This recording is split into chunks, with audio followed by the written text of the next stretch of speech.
Se pretende apoiar nosso canal e ajudar na geração contínua de conteúdo para você, é fácil. Basta visitar o link da lojinha na descrição sempre que precisar comprar algum produto. Com esse gesto simples, você estará oferecendo um apoio valioso. Nos grandes santos, vemos a combinação ideal das qualidades masculinas e femininas. Jesus era assim, bem como todos os mestres. Quando você tiver atingido esse perfeito equilíbrio, razão e sentimento, terá aprendido uma das principais lições para as quais foi enviado aqui. A humanidade precisa compreender que a natureza básica da alma é espiritual. Para o homem e a mulher encararem-se mutuamente apenas como meio de satisfazerem a luxúria é cortejar a destruição da felicidade. Lentamente, pedacinho por pedacinho, a paz da mente irá embora. O homem deveria procurar ver a Deus na mulher e ajudá-la a compreender a sua natureza espiritual. Ele deveria fazê-la sentir que ela está com ele, não só para satisfazer seu apetite sexual, mas como uma companheira a quem ele respeita e estima como uma expressão da divindade. E a mulher deve considerar o homem da mesma forma. Quando o homem e a mulher, de uma forma pura e genuína, se amam mutuamente, forma-se entre eles uma complexa harmonia do corpo, mente e alma. Quando o amor entre eles se expressa em sua forma mais elevada, o resultado é uma unidade perfeita. Duas pessoas que unem suas vidas para se ajudarem mutuamente na busca da realização divina lançam as fundações de seu casamento no alicerce correto, a amizade incondicional. Desenvolver o amor puro e incondicional entre marido e mulher, pai e filho, amigo e amigo, o próprio e todos os demais, é a lição que viemos aprender na Terra. O verdadeiro casamento é um laboratório no qual os venenos do egoísmo, temperamento difícil e mau comportamento podem ser despejados no tubo de ensaio da paciência, para serem neutralizados e transformados pelo poder catalítico do amor e do constante esforço para comportar-se com nobreza. Se houver um hábito ou qualidade em seu cônjuge que desperte traços indesejáveis no seu ânimo, você deve procurar compreender o propósito dessa circunstância. Trazer à tona esses venenos ocultos dentro de você, de modo que você possa eliminá-los, procurando assim a sua natureza. A melhor coisa que um marido ou esposa pode desejar ao cônjuge é a espiritualidade, pois o desenvolvimento da alma faz aflorar as qualidades divinas da compreensão, paciência, consideração pelo outro e amor. Mas cada um deve lembrar que o desejo pelo crescimento espiritual não pode ser impingido ao outro. Seja você a própria encarnação do amor, e a sua bondade haverá de inspirar todos os seus entes queridos. A menos que os casais conservem na mente a real e elevada finalidade do casamento, talvez jamais desfrutem de uma vida em conjunto realmente feliz. Sexo em demasia, familiaridade excessiva, falta de cortesia, desconfiança, palavras ou atos insultuosos, discussões na frente de crianças ou de visitas, extravagância e o descarregar das dificuldades ou da ira no companheiro deveriam ser evitados para que o casamento seja ideal. O primeiro e mais essencial requisito para um casamento feliz é a unidade das almas. Semelhança de ideais e objetivos espirituais manifestadas na vontade prática de atingir esses objetivos por meio do estudo, do esforço e da autodisciplina. Casais que têm essa unidade de almas poderão tornar o casamento um êxito, mas que não se faça presente nenhum outro fundamento desejável para ele. O segundo requisito para um casamento feliz é a similaridade de interesses intelectuais, sociais e relativos ao ambiente. O terceiro, e último na ordem de importância, embora usualmente seja considerado em primeiro lugar pelas pessoas não esclarecidas, é a atração física. Esse laço logo perde seu poder atrativo se o primeiro e o segundo requisitos faltarem. As pessoas que desejam se casar deveriam primeiro aprender a controlar suas emoções. Duas pessoas colocadas juntas na arena do casamento, sem esse aprendizado, brigarão mais do que adversários numa guerra mundial. As guerras, pelo menos, chegam ao fim depois de algum tempo, mas alguns cônjuges se envolvem num combate que dura a vida inteira. Imaginar-se-ia que, numa sociedade civilizada, as pessoas deveriam saber como dar-se bem umas com as outras, mas poucas aprenderam essa arte. Um casamento deveria nutrir-se de elevados ideais e do vinho da inspiração de Deus. Então ele será uma união feliz e mutuamente benéfica. Se maridos e mulheres que estão acostumados a usar um ou outro para a prática de tiro ao alvo, usando balas de linguagem irada e descortesias, tentassem, em vez disso, entreter um ou outro com o encanto das palavras gentis, que consolam a alma, eles criariam uma felicidade renovada na vida familiar. O sexo tem o seu lugar no relacionamento conjugal entre o homem e a mulher. Mas se ele se torna o fator primordial desse relacionamento, o amor bate as asas e desaparece por completo. No seu lugar aparece então a possessividade, a familiaridade excessiva, os maus tratos, a perda da amizade e da compreensão. Embora a atração sexual seja uma das condições sob a qual nasce o amor, o sexo por si só não é amor. O sexo e o amor estão tão afastados um do outro quanto o sol e a lua. Somente quando a qualidade transmutadora do verdadeiro amor é suprema na relação, é que o sexo se torna um meio de exprimir o amor. Aqueles que vivem demasiadamente no plano sexual se perdem e não são capazes de encontrar satisfação no relacionamento conjugal. Por meio do autocontrole, no qual o sexo não é a emoção determinante, mas apenas incidental em relação ao amor, é que marido e mulher podem saber o que é o amor real. Nesse mundo moderno, infelizmente, o amor é quase sempre destruído por causa da ênfase exagerada que se dá à experiência sexual. Os que na vida sexual praticam a moderação natural, não forçada, desenvolvem outras qualidades duradouras no relacionamento marido e mulher. Amizade, companheirismo, compreensão, amor recíproco. Por exemplo, Madame Amelita Gallicourt e seu marido Homer Samuels são o mais perfeito casal que conheci no Ocidente. O amor deles é belo porque eles praticam esses ideais de que falei. Quando se separam, mesmo por um tempo curto, esperam ansiosamente pelo momento de se verem novamente, de estar na companhia um do outro, de compartilhar ideias e afeto mútuo. Todo indivíduo precisa de um período de solidão ou isolamento a fim de fazer face às crescentes pressões da vida. Não desrespeite os direitos de independência de cada um. Quando o marido serve a esposa e ela o serve, cada qual com o desejo de ver o outro feliz, a consciência crística, a amorosa inteligência cósmica de Deus, que permeia todos os átomos da criação, começou a expressar-se por meio da consciência deles.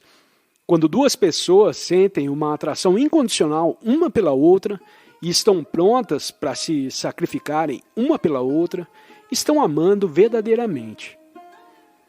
Desejar a perfeição para o ser amado e sentir alegria pura ao pensar naquela alma é amor divino. E esse é o amor que há na verdadeira amizade.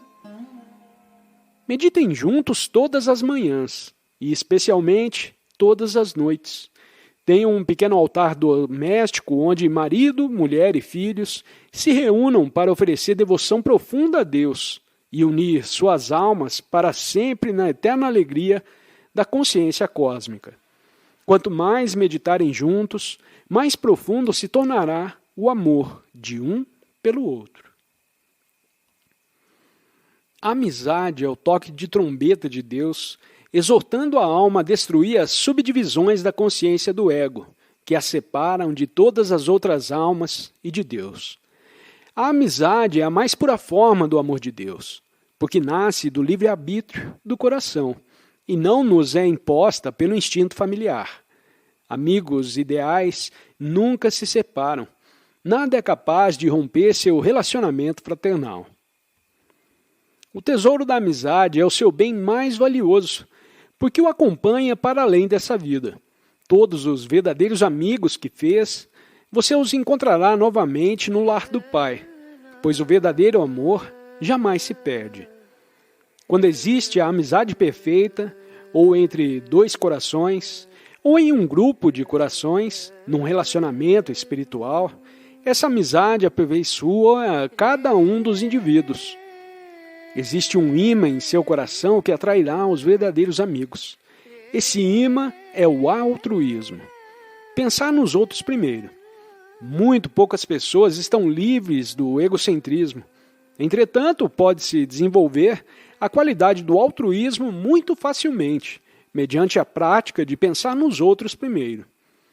Você não pode atrair amigos verdadeiros sem remover do seu próprio caráter as nódoas do egoísmo e de outras propriedades desagradáveis. A suprema arte de fazer amigos e se comportar divinamente, ser espiritualizado, puro e altruísta. Quanto mais suas falhas humanas forem eliminadas e as qualidades divinas vierem à tona, mais amigos você terá. A verdadeira amizade consiste em serem os amigos úteis mutuamente, oferecendo um ao outro entusiasmo nas provações, solidariedade na tristeza, conselho nas dificuldades e auxílio material nas horas de real necessidade. Aquele que ofereceu a sua verdadeira amizade ao outro abandona alegremente os prazeres ou os interesses egoístas em favor da felicidade do seu amigo, sem a consciência da perda ou do sacrifício e sem levar em conta o custo.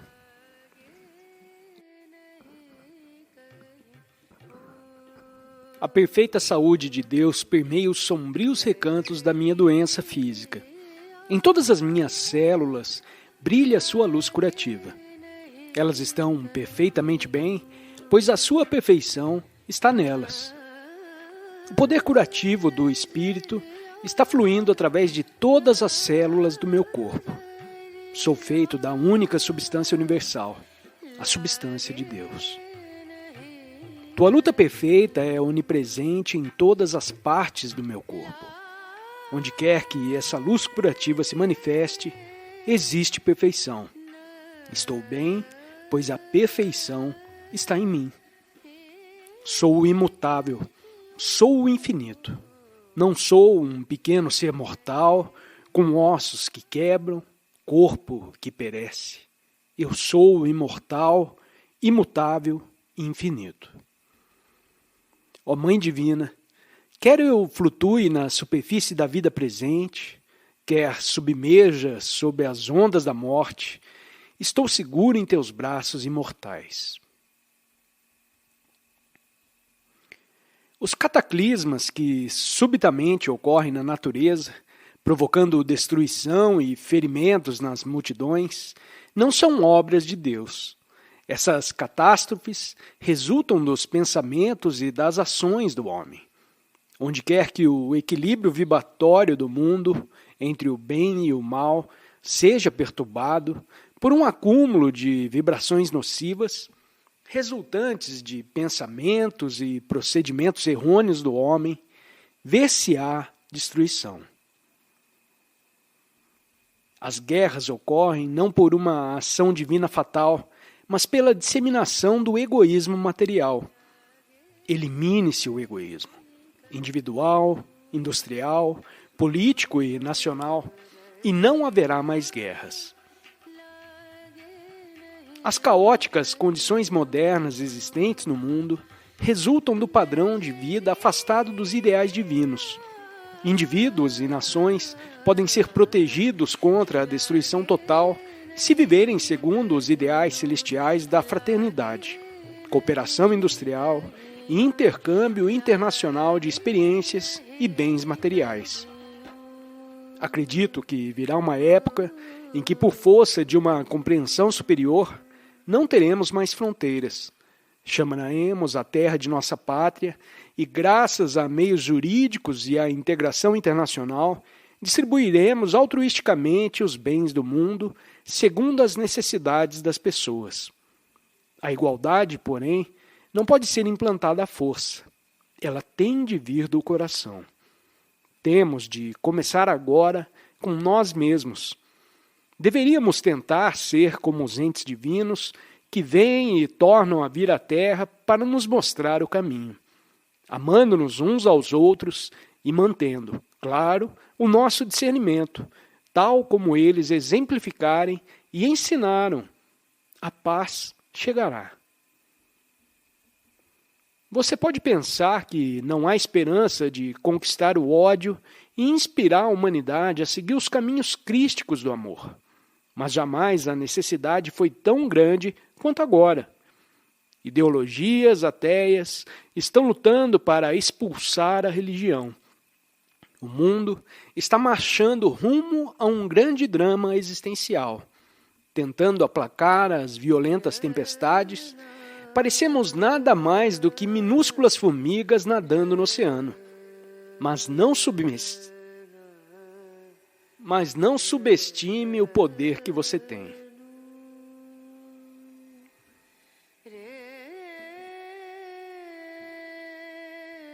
A única coisa que ajudará a eliminar o sofrimento do mundo, mais do que dinheiro, habitações ou qualquer outro auxílio material, é meditar e transmitir aos outros a sublime consciência de Deus que sentimos. 1000 ditadores não poderiam jamais destruir o que tenho dentro de mim. Irradie diariamente a sua consciência para os outros. Procure compreender os planos de Deus para a humanidade, atrair todas as almas de volta a Ele e trabalhe em harmonia com a sua vontade. Deus é amor. Seu plano para a criação só pode estar enraizado no amor. Não oferece esse simples pensamento mais consolo ao coração humano do que os raciocínios eruditos? Todos os santos que penetraram o âmago da realidade testemunharam que existe um plano universal divino e que ele é belo e pleno de alegria. Assim que aprendemos a amar Deus na meditação, amaremos toda a humanidade como amamos nossa família. Aqueles que encontraram Deus por meio da própria autorrealização, os que tiveram realmente a experiência de Deus, só eles são capazes de amar a humanidade, não de forma impessoal, mas com seus próprios irmãos de sangue, filhos do mesmo e único Pai. Compreenda que o mesmo sangue vital circula nas veias de todas as raças. Como pode alguém se atrever a odiar qualquer outro ser humano, de qualquer raça que seja, quando Deus vive e respira em todos? Somos americanos, hindus ou de qualquer outra nacionalidade por apenas alguns anos, mas somos filhos de Deus para sempre. A alma não pode ser confinada em fronteiras criadas pelo homem. Sua nacionalidade é o espírito. Seu país é a onipresença. Se entrar em contato com Deus dentro de você mesmo, saberá que Ele está em todos, que Ele se tornou nos filhos de todas as raças. Você não pode, então, ser inimigo de ninguém. Se o mundo inteiro fosse capaz de amar com esse amor universal, não haveria necessidade de que uns se armassem contra os outros. Por meio de nosso próprio exemplo, à maneira de Cristo, temos de promover a unidade entre todas as religiões, todas as nações e todas as raças.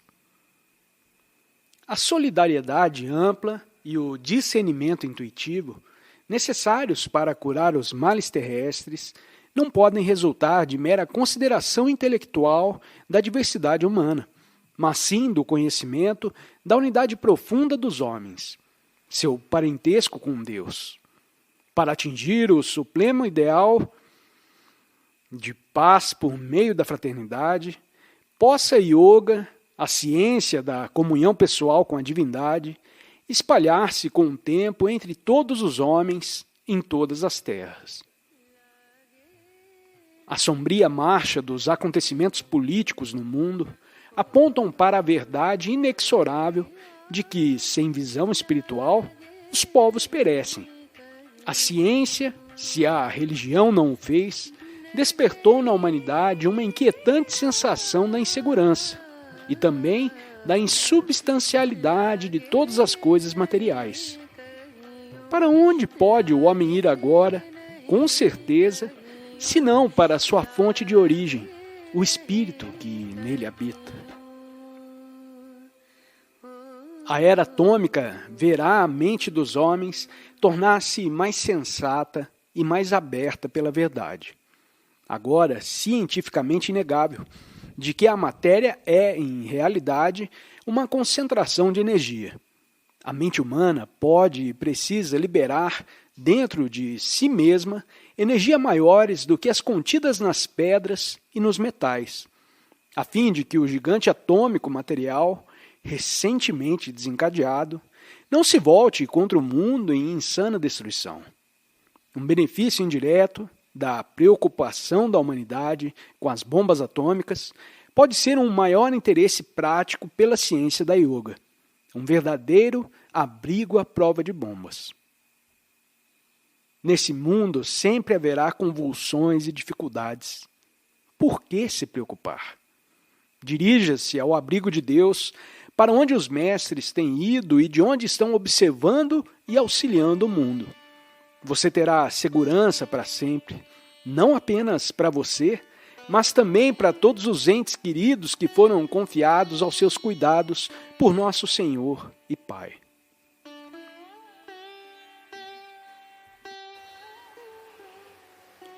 Cultivar a paz e a confiança em Deus libera a tua mente de todo pensamento perturbador, preenchendo-a de amor e de alegria. Toma consciência da superioridade da cura do tipo mental sobre a terapia física. Afasta os maus hábitos, sob cuja influência tua vida se torna infeliz. É possível tornar nossas mentes cada vez mais espirituais mediante o método de nos libertar de todo o conceito de mortalidade e de mutabilidade. Conceitos esses que limitam nosso ser. O corpo não é senão vibração materializada e deveria ser reconhecido como tal. A consciência da enfermidade, da decadência e da morte pode ser desalojada por meio da compreensão científica, tanto das profundas leis que unificam a matéria e o espírito, como da qualidade ilusória da manifestação do espírito em forma de matéria, do infinito em forma finita. Crê firmemente que foi criado à imagem do Pai e que, portanto, é imortal e perfeito. A ciência já comprovou, inclusive, que a mais ínfima partícula de matéria ou a menor onda de energia são indestrutíveis. A alma ou a essência espiritual do homem é também indestrutível. A matéria sofre mudanças. A alma sofre experiências mutatórias. As mudanças radicais se denomina morte, mas a morte, ou a mudança da forma física, não altera nem destrói a essência espiritual. Numerosos são os métodos de concentração e de meditação que costumam ensinar, mas os métodos da self-realization são os mais efetivos. Aplique em tua vida diária a paz e o equilíbrio que experimenta durante a prática da concentração e da meditação. Conserva a tua equanimidade, inclusive em meio a circunstâncias difíceis. Não se deixe dominar por emoções violentas. Mesmo em frente aos acontecimentos mais adversos, erga-te imperturbável. Geralmente se considera que a enfermidade é produzida por causas externas, materiais. Poucos têm consciência de que a causa do processo jaz na inatividade da energia vital interna. Quando os veículos celulares ou tecedulares da energia vital se encontram seriamente prejudicados, essa energia se retira da região afetada, dando origem ao fenômeno da perturbação. Tanto as drogas como as massagens e a estimulação elétrica atuam sobre as células meramente como ativantes, ajudando a induzir a energia vital a reintegrar-se à sua obra de manutenção e reparação. Não deveríamos ser extremistas em nenhum sentido, mas sim adotar qualquer método terapêutico que consideremos conveniente, de acordo com nossas convicções individuais.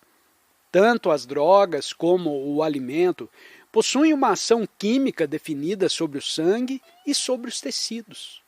Uma vez que fazemos uso dos alimentos para nos mantermos, por que haveríamos de desprezar os efeitos dos medicamentos ou de outros meios terapêuticos físicos sobre nosso corpo? Enquanto a consciência da matéria imperar no homem, os métodos físicos de cura serão sempre úteis, mesmo quando tenham limitações, devido ao fato de que são aplicados exteriormente. As drogas podem ajudar quimicamente, através de sua ação sobre o sangue e os tecidos. A aplicação de métodos de estimulação elétrica também pode ser de utilidade. Mas nem os medicamentos, nem a eletricidade são capazes de curar sozinho uma enfermidade. Tudo o que podem fazer é estimular ou induzir a energia vital a retornar à região enferma que abandonou. Se nos for possível manejar a ação da energia vital em forma direta, é conveniente prescindir de todo agente terapêutico externo, seja esse uma droga ou a aplicação da eletricidade, ou de qualquer outro instrumento intermediário. Os ungüentos podem ser de utilidade no tratamento das escoriações, do prurido, das feridas superficiais e etc. Contudo, se fraturou uma perna ou um braço, não é necessário dar à energia vital o trabalho de reacomodar os ossos deslocados, pois um traumatologista, um filho de Deus, capaz de servir como instrumento dele, pode tratar da fratura com o emprego de sua perícia e de seu conhecimento das leis de Deus aplicadas ao mundo material. Se mediante o poder mental é capaz de curar instantaneamente teus ossos quebrados, faça assim. Mas se carece desse poder, seria insensato que o aguardasse adquirir para se curar. Podemos ajudar a remover ou aliviar a congestão dos nervos ou das vértebras por meio do jejum, das massagens, dos tratamentos osteopáticos e reumatológicos, das posturas de yoga e etc., facilitando assim o livre fluxo da energia vital. Agradecemos por nos acompanhar nessa jornada de autoconhecimento. Compartilhe suas experiências nos comentários abaixo. Se esse vídeo ressoou contigo, não esqueça de deixar seu like e compartilhar. E não se esqueça de conferir a sugestão de vídeo que aparece na tela. Até mais!